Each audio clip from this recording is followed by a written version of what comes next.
In a village where water was scarce, Amara tended the community well, a task nobody else wanted.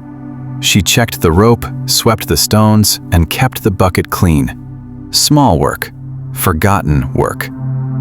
One dry season, she noticed the water level dropping faster than rain could refill it. Without thinking, she suggested families take turns. Morning draws for the baker, midday for the dyers, evening for households. People shrugged and agreed. It seemed sensible. The next week, the tanner asked for extra water. His work demanded it, he said. Amara nodded. Why not? But the dyers heard and wanted the same. Then the tavern keeper. Soon, Amara spent her mornings listening to requests, deciding who got what. She began keeping a ledger. Fair portions for all, she told herself.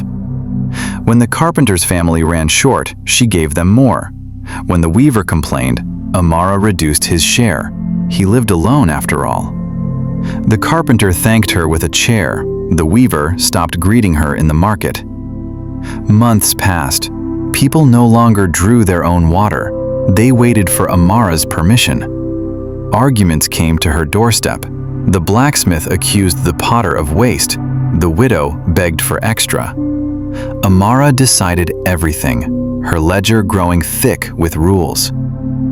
One evening, a child approached the well with a cup, looking desperately thirsty. Amara almost turned her away. It wasn't the family's scheduled time. The child's eyes stopped her. In that moment, Amara saw herself clearly. She had become someone who could deny water to the thirsty because a ledger told her to. The realization struck like cold water on her face. That night, she couldn't sleep. Her grandmother had once told her, "A river doesn't ask permission to flow." Amara had turned herself into a dam. She remembered the village before her, schedules, neighbors helping each other, children splashing while mothers talked, the well as a gathering place of laughter, not petitions. Her system had brought efficiency, yes, but it had also brought silence, distance. People no longer lingered by the well.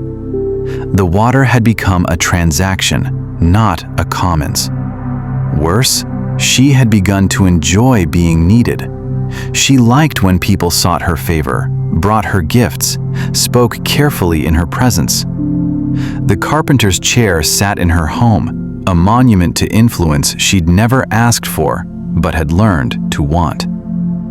The next morning, she arrived at the well before dawn and dismantled her system. She tore pages from her ledger and scattered them to the wind.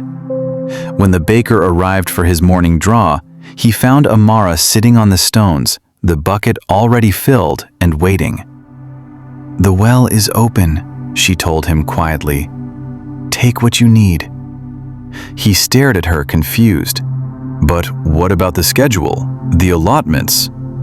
"The well doesn't belong to me," Amara said. "It never did.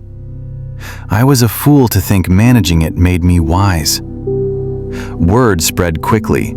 Some celebrated finally, freedom from Amara's rules. Others worried, what about fairness? The tanner immediately drew 3 buckets. The dyers protested. By midday, an argument had erupted.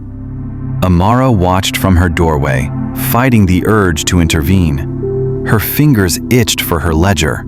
Surely just one more rule, one more mediation. But she stayed where she was. The argument peaked, voices rising. Then, something unexpected happened. The widow, who rarely spoke, stepped forward. "My family needs water in the evening," she said. "When do you need yours?" The tanner paused. The dyers considered. Slowly, haltingly, they began to talk. Not to petition an authority, but to each other. It took weeks. There were mistakes, moments of selfishness, days when the well ran dry because someone took too much. But gradually, the village found its rhythm. People learned to watch the water level, to wait when it was low, to draw extra for elderly neighbors. The well became theirs again, a shared responsibility, not a resource to be controlled.